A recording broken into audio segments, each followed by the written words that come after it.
अस्सलाम वालेकुम स्टूडेंट्स। उम्मीद है आप सब बखैर आफियत होंगे।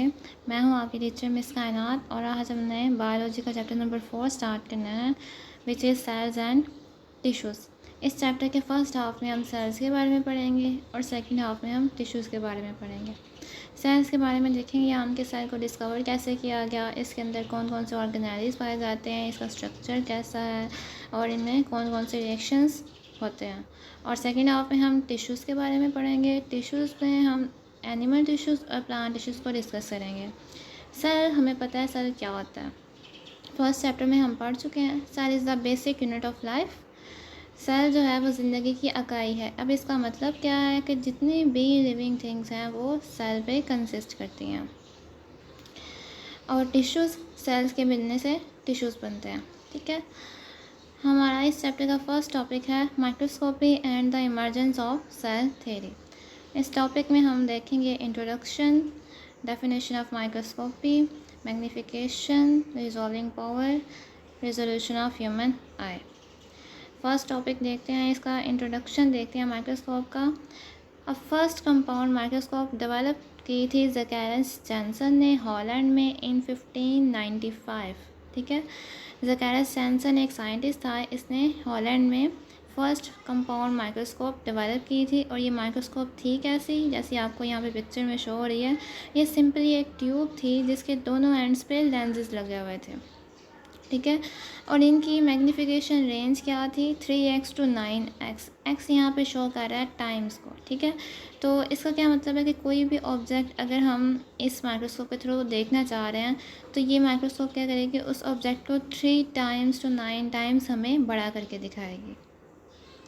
अच्छा जी, अब नेक्स्ट है व्हाट इज़ माइक्रोस्कोपी। माइक्रोस्कोपी क्या है, माइक्रोस्कोपी की डेफिनेशन देखते हैं।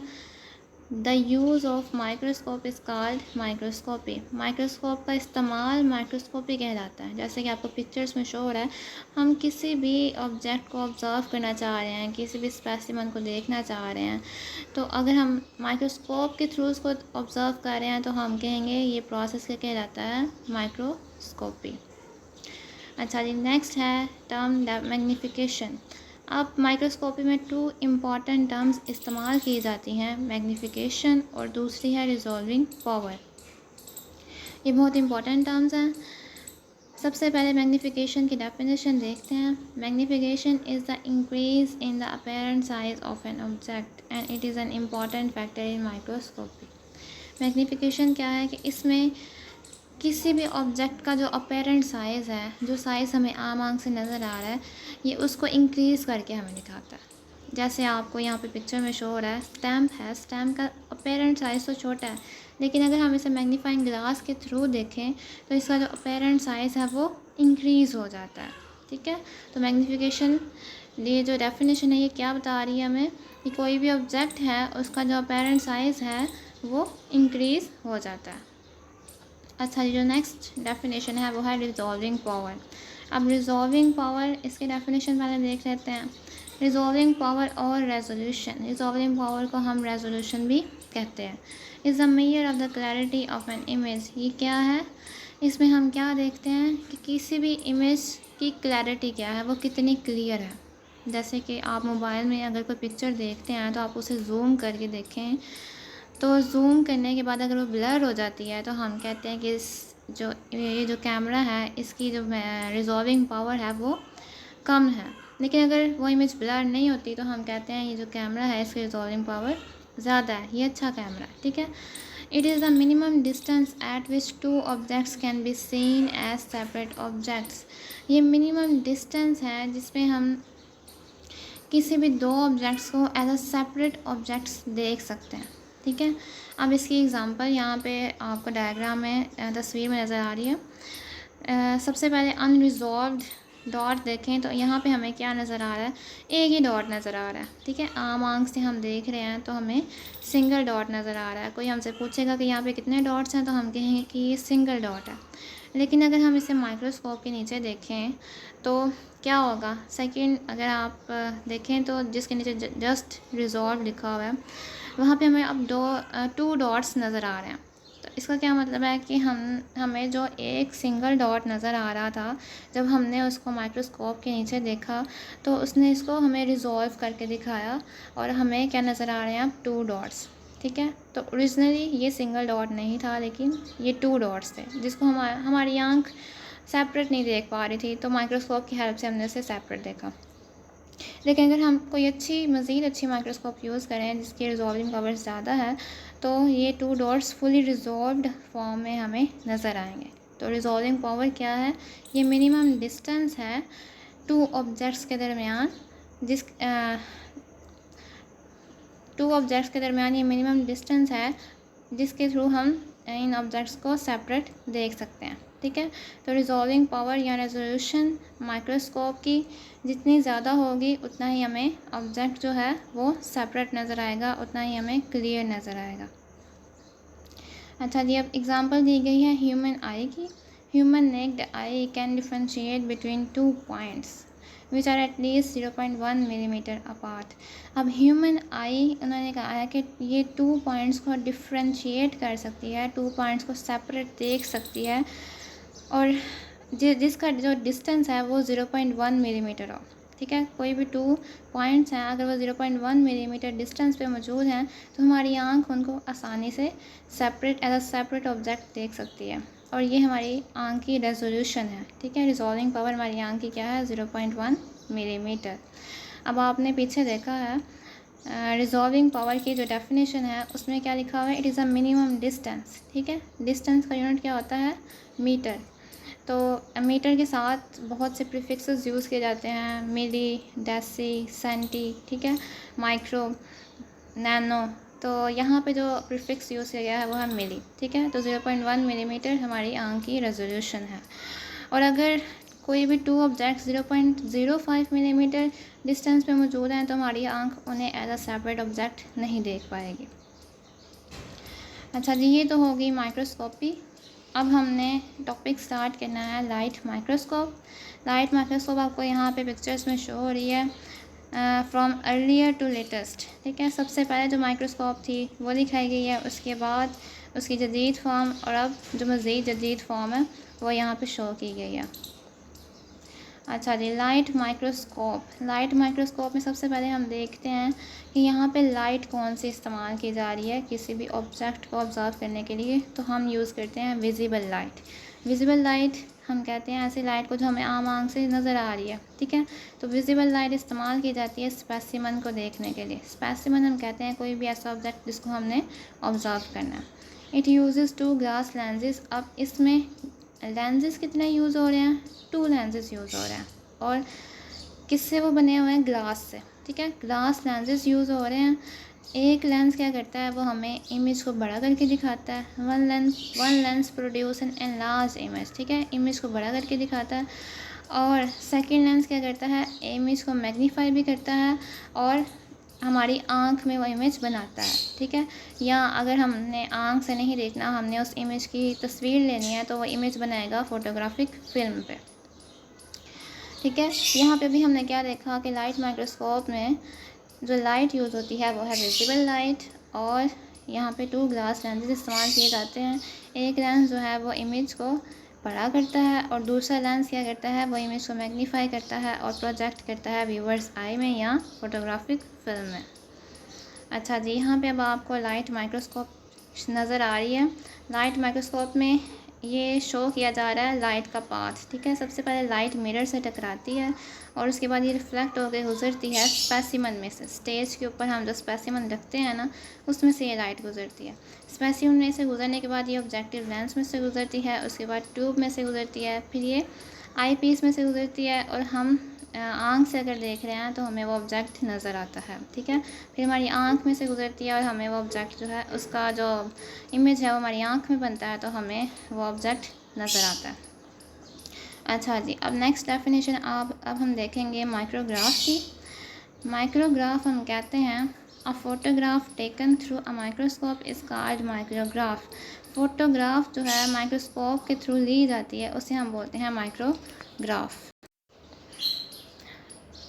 यहाँ पे आपको फ़ोटोग्राफ्स नज़र आ रही हैं। एक फ़ोटोग्राफ जो है हमें आम आंख से वीट लीफ शो हो रहा है, ठीक है। वीट लीफ ये दोनों पिक्चर्स हैं और एक पिक्चर में हमें शो उन्होंने करवाई है वीट लीफ, जो कि हम आम आंख से देख सकते हैं।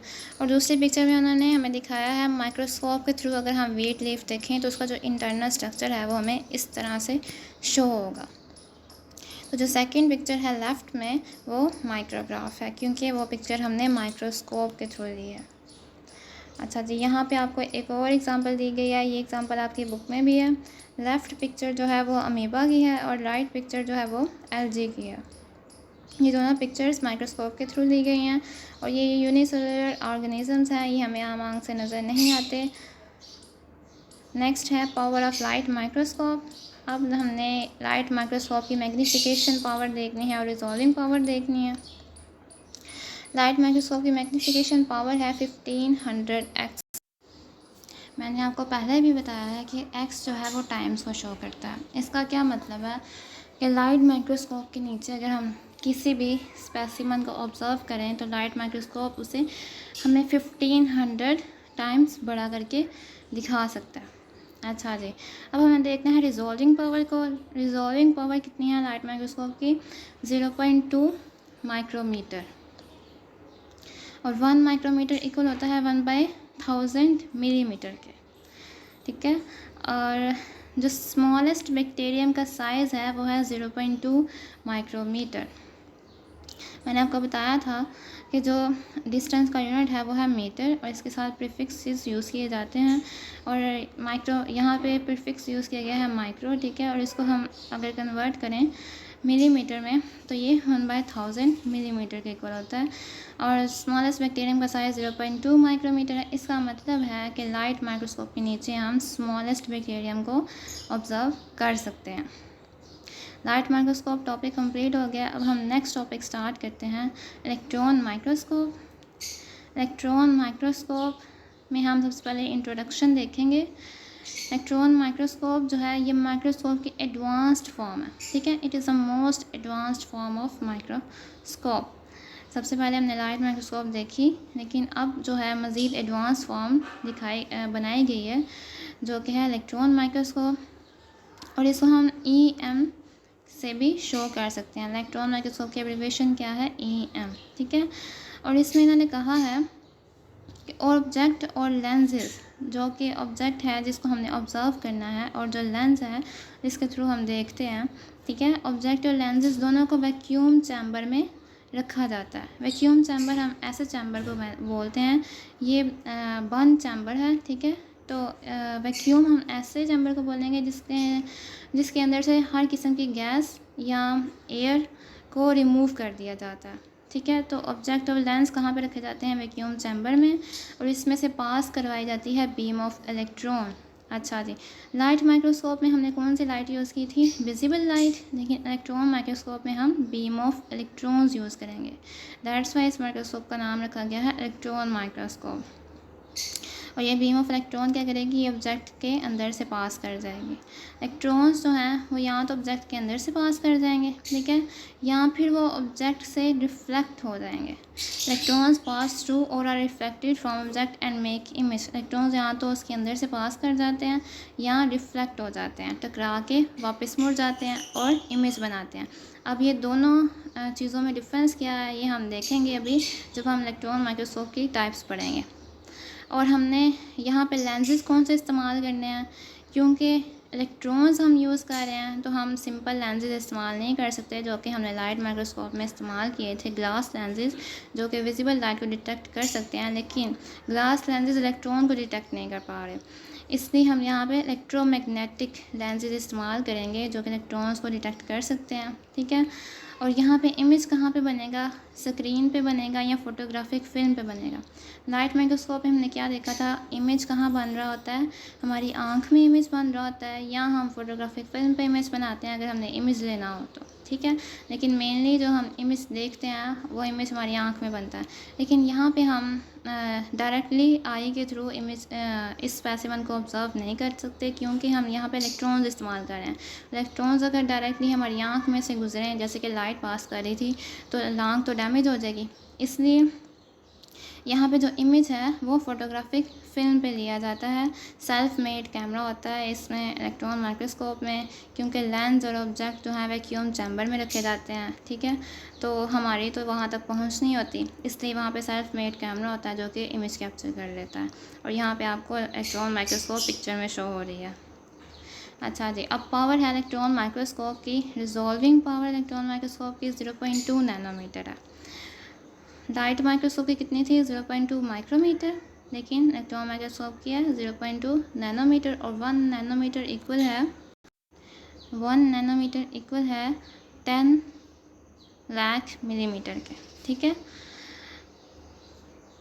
और इसकी मैग्नीफिकेशन पावर कितनी है? Electron microscope can magnify objects about 250,000 times. इसकी मैग्नीफिकेशन पावर जो है वो है 250,000 टाइम्स। लाइट माइक्रोस्कोप की कितनी थी?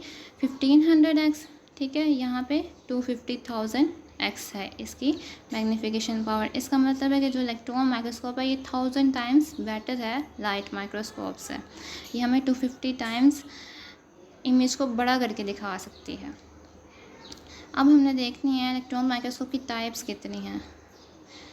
2 टाइप्स हैं इलेक्ट्रॉन माइक्रोस्कोप की, एक है ट्रांसमिशन इलेक्ट्रॉन माइक्रोस्कोप और दूसरी है scanning electron microscope. Transmission electron microscope को हम इसकी एब्रीवेशन हम लिख सकते हैं TEM, ठीक है। और स्कैनिंग इलेक्ट्रॉन माइक्रोस्कोप की हम एब्रीवेशन लिख सकते हैं SEM। ट्रांसमिशन ये वर्ड जो है ट्रांसफ़र से निकला है, ठीक है। तो ट्रांसमिशन का मतलब क्या है कि आप जो है इमेज किसी भी चीज़ में से ट्रांसफ़र हो रहे हैं। ट्रांसमिशन इलेक्ट्रॉन माइक्रोस्कोप में इलेक्ट्रॉन्स जो हैं वो ट्रांसमिट होंगे स्पेसिमन में से। Electrons are transmitted through specimen. Electrons specimen में से गुजरेंगे, स्पेसिमन के अंदर से इलेक्ट्रॉन्स पास करेंगे। TEM use to study the internal structure, cell structure. अब क्योंकि अगर कोई भी सेल पड़ा हुआ है तो उसमें से अगर इलेक्ट्रॉन्स गुजर रहे हैं तो हमें जो इमेज नज़र आएगा वो सेल के अंदरूनी हिस्से का नज़र आएगा, सेल के अंदर जो स्ट्रक्चर है उसका नज़र आएगा। सो ट्रांसमिशन इलेक्ट्रॉन माइक्रोस्कोप में हम क्या देखेंगे? सेल का जो इंटरनल स्ट्रक्चर है उसको हम ऑब्जर्व करेंगे। जबकि स्कैनिंग इलेक्ट्रॉन माइक्रोस्कोप की जो एब्रीवेशन है वो है SEM। और इसमें क्या हम कहते हैं? Electrons are reflected from the metal coated surface. Electrons जो हैं वो रिफ्लेक्ट होते हैं मेटल कोटेड सरफेस में से, ठीक है। जो स्पेसिमन हम रखते हैं वो मेटल कोटेड सरफेस होती है, उसके ऊपर हम स्पेसिमन रखते हैं। तो जब इलेक्ट्रॉन्स जाके स्पेसिमन के साथ टकराते हैं तो ये रिफ्लेक्ट हो जाते हैं, ठीक है, मुड़ जाते हैं। SEM is use to study the structure of cell surface. और SEM के थ्रू हम क्या स्टडी करते हैं? सेल की सरफेस को देखते हैं, आउटर सरफेस उसकी कैसी है, आउटर स्ट्रक्चर कैसा है, ठीक है। क्योंकि इलेक्ट्रॉन्स अंदर से नहीं गुजरे, वो सरफेस के साथ टकराए हैं और मुड़ गए हैं, ठीक है। तो इसकी वजह से हम क्या स्टडी करेंगे? सेल का स्ट्रक्चर, ठीक है। और यहाँ पे अब हम देख लेते हैं ट्रांसमिशन इलेक्ट्रॉन माइक्रोस्कोप के थ्रू कैसे इमेज ली जा सकती है, क्योंकि इसके थ्रू हम इंटरनल स्ट्रक्चर स्टडी करते हैं। तो यहाँ पे आपको क्लोरोप्लास्ट नज़र आ रहा है, क्लोरोप्लास्ट की इमेज नज़र आ रही है जो हमने इलेक्ट्रॉन माइक्रोस्कोप के थ्रू ली है। और ये इमेज जो है ये स्कैनिंग इलेक्ट्रॉन माइक्रोस्कोप के थ्रू ली गई है। स्कैनिंग इलेक्ट्रॉन माइक्रोस्कोप में हम क्या स्टडी करते हैं? स्ट्रक्चर ऑफ सेल सरफेस, कि उसकी आउटर सरफेस कैसी है। और यहाँ पे आपको जो पिक्चर नज़र आ रही है ये मॉस्किटो का हेड है और आई है जिसको हमने कैप्चर किया है थ्रू SEM। आज का लेक्चर हमारा यहीं पे कंप्लीट होता है। उम्मीद है आपको समझ आ गई होगी। अल्लाह आपका हामी नासिर हो। अल्लाह हाफिज़।